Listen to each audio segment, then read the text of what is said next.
The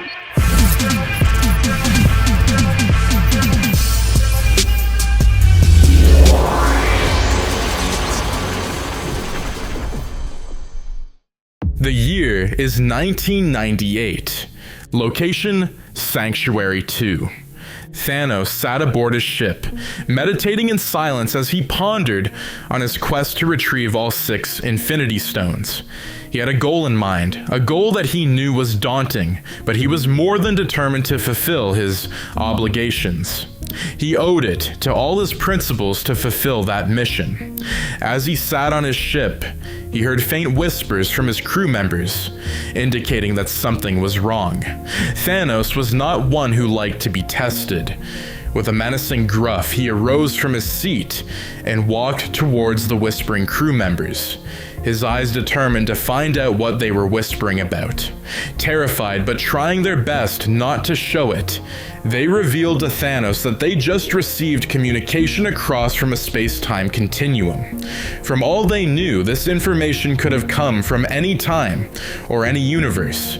Intrigued, Thanos asked that the information be decrypted and displayed. When it was finished, Thanos realized it was written in an alien language. However, it did not take him long to carefully study the language and understand its meaning. How interesting, Thanos chuckled. Location, Earth, Hospital. Peter Quill was a young boy, but the decision he just made would haunt him forever. He looked at his cancer-ridden mother and looked away as she called out to him to take her hands. He was surrounded by family and friends who urged him to do so, but Peter could not bear to do it. Deep down, he felt like if he did it, the reality that his mom would leave him soon would dawn quicker. A few seconds later, he wished he had taken her hand. He heard the flatline and he turned sharply, shocked to see that his mother had lost consciousness. Understanding what this meant, he rushed to her and held her hands, crying as he screamed for help. However, this was too late. His mother was dead, and Peter did not get the chance to say goodbye. Peter was taken out of the ward to grieve, but soon enough he ran away. Running as far away from the hospital as possible, Peter could not help but replay the scene of his mother's death over and over again. He was falling apart, and he could not handle the pain. He wanted it gone. It was too much for him to bear. "I can help you, little man," he heard a cold voice whisper. He turned sharply only to see a large purple titan. Peter was too weakened to run, and he was too blinded by grief to doubt. He found himself asking how. Thanos smiled and moved closer to Peter. He revealed that he could make all the pain go away, but if he did that for Peter, it would come at a terrible price. Thanos continued by asking if Peter was ready to pay the price to overcome his grief. As Thanos displayed his offer, Peter could still see flashes of his mother's death, but he was taunted the most by his decision not to take her hand before she passed away. "Make it go away," Peter sighed, and with that, Thanos chuckled, noting the boy had made an excellent choice. Thanos took Peter by the hand and nodded. The year is 2014. Location, the Sanctuary. Ender 2.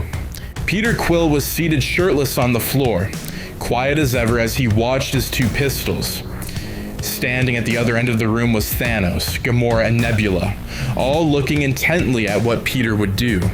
When Peter heard the footsteps of a guard stepping closer, he stood up and faced the guard. Inside his eyes were nothing but the look to kill. The guard charged for Quill, but Quill quickly dislodged him, pushing him to the ground with great force. The guard attempted to stand and fight again, but a punch to his chest knocked him down again. Then, with speed that was hardly considered natural, Quill grabbed his pistol and fired a shot into the guard's chest. The incident caused Gamora to hurriedly look away as the blood splattered everywhere. Nebula looked on intently, but she seemed unimpressed. Thanos, on the other hand, appeared very gleeful. Thanos turned to Gamora and Nebula and revealed that this was the reason Peter Quill was far better than any of them. Peter was an effective killing machine, a monster that Thanos groomed. To Thanos, Gamora and Nebula were nothing compared to Quill. And with that, Thanos walked away. Peter walked out of the room as well, taking a moment to exchange cold glares with Gamora and Nebula. He turned to the dead guard in the room and ordered his sisters to clean it up for him. Nebula made an attempt to strike Peter, but Gamora stopped her in her tracks, telling Nebula it wasn't worth it. Using her eyes, Gamora diverted Nebula's attention to Peter's trophies, persons he had personally killed for either standing in Thanos' way or spitting at Peter. On the trophy case were the heads of Ronan the Accuser and Yondu Udonta. With an evil grin, Peter walked away, happy that the message had been passed. Nebula and Gamora were sparring in their room, each sister exhibiting a sheer amount of will in their strikes. The moment they took a break, Gamora snapped, noting what Thanos saw in Peter. Amused, Nebula looked at Gamora and noted that Peter was far better than them, and that was why Thanos preferred him to them. With that, Gamora asked how long it was going to take before Thanos decided that he did not need his useless daughters anymore. It was time for them to act, and they had to act quickly. They had to show Thanos that he made a grave mistake, trusting Peter more than them. Nebula took a moment to look at Gamora. She then revealed that Thanos' respect for Peter had grown greatly ever since Peter retrieved the orb containing the Power Stone for Thanos. If Thanos were to lose the orb, and Peter would not be able to retrieve it for a long time, Thanos would soon see that Peter was now infallible, and thus, Thanos would have no choice but to appeal to his daughters to return the orb.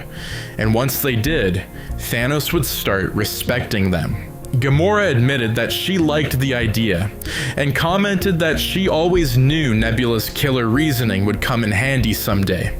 Stealing the orb had not been easy for the sisters. They had to fight through so many soldiers and steal a ship to run away, but they had been successful.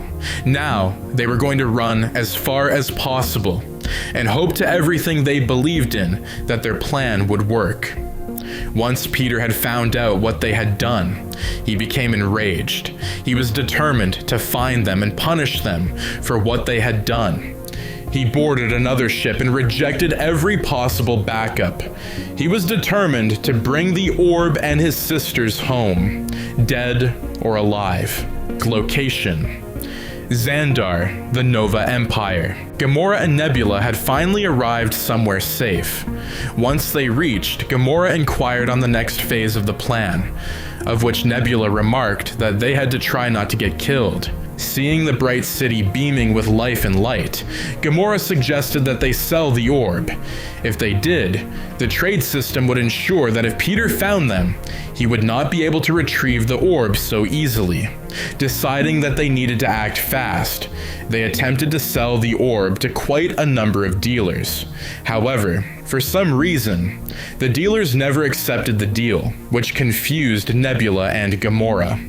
On approaching one particular dealer, Nebula decided to take matters into her own hands and grabbed the man, smashing his head on the floor and asking him what was going on. Frantically, the man replied that the Star-Lord had placed a bounty on both of them, and it was everywhere. Shocked, Gamora asked how such a bounty was able to travel so fast, but Nebula revealed they didn't have time, and they had to get out of here soon before bounty hunters came for them. They were too late, because when they stepped outside, 2 bounty hunters were waiting for them. The bounty hunters were Rocket and Groot. A brief fight ensued between the 2 groups, with Rocket and Groot seemingly getting the upper hand in the fight. However, the fight was interrupted when a beam fell out from a ship in the sky and encased all 4 individuals, capturing them. The ship was owned by the Nova Corps, and they were arresting them. Fortunately, Nebula had the orb well hidden in her cybernetic body as they were arrested. Location: Killen Prison. Time in the Killen prison hadn't been any better for Gamora and Nebula. First, as soon as they arrived, They were quickly attacked by Drax the Destroyer, and were only able to calm him and his minions down when Gamora revealed they no longer served Thanos. From the looks of things, Drax's family was murdered by the Star-Lord, and he wanted revenge. Seeing all of this play out, Nebula privately questioned Gamora if they truly stood a chance at executing their plan, but Gamora was positive that if they stuck together, they would succeed. Nebula did not believe her, and she had a valid reason not to. An hour later, there was a loud explosion that rocked the place as a large ship shot several energy beams towards the prison. The effect of the blast disarmed the prison's security systems and caused many of the inmates to flee. Rocket and Groot had taken the opportunity to flee as well. During the blast, Gamora was knocked aside and injured heavily. She called out to Nebula for help, but Nebula sadly informed her that there was no stopping Thanos, and with that, Nebula disappeared into the darkness, leaving Gamora in shock. Gamora called out to her sister to rethink her actions. However, Nebula was long gone, leaving Gamora all alone. In the midst of the chaos, Peter Quill emerged from his ship and arrived in the disintegrating prison, killing as many guards that stood in his way. As he moved steadily, he was suddenly attacked by Drax the Destroyer. However, Peter was prepared for this attack and fired several shots of his gun into Drax's chest, killing him swiftly. "How you thrive in chaos," Peter heard Nebula's voice in the darkness. He turned around to see Nebula, who walked towards him with the orb. Nebula handed over the orb to Peter and asked that Peter teach her how he won Thanos' heart over. She just wanted to be loved by Thanos, and if he showed her this, she would be his committed associate for all time. Peter appeared to be touched by her request. However, he soon fired his gun into her forehead, causing her to fall to the floor, lifeless. "I don't share," Peter sighed. Location: somewhere in the galaxy. Peter smiled as he flew his large spaceship, his mission now successful. Not only had he retrieved the orb, but he had successfully gotten rid of 2 traitors. Although he was unaware of the fate that befell Gamora, he was certain that she was no longer going to be a problem, given she was evidently betrayed by her sister. It was a tragedy, because deep down Peter felt something for her. In another life, maybe they would have been something. A hologram appeared with Thanos commending Peter for the success of his mission. Thanos proceeded to ask Peter to bring the orb back to him and reclaim his place at Thanos' right hand.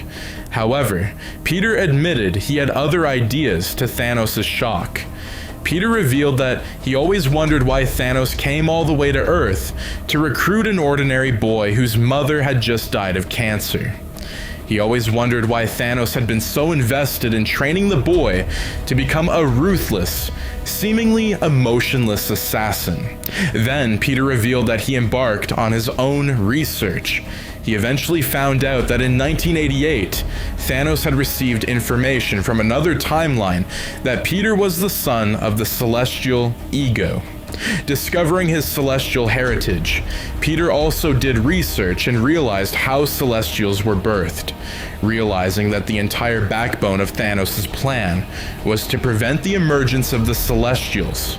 Hence, Peter was going to put a dent in Thanos' plan forever. To Thanos' shock, Peter revealed that he was going to find Arishem, the most powerful celestial that existed, and he was going to surrender the orb containing the Power Stone to Arishem in return for becoming one of the most powerful assassins in the galaxy. Thanos raged that he would find Peter and ensure Peter suffered for this. However, an unimpressed Peter told Thanos that in the end, Thanos was a pawn in Peter's game all along. Then Peter disconnected the call.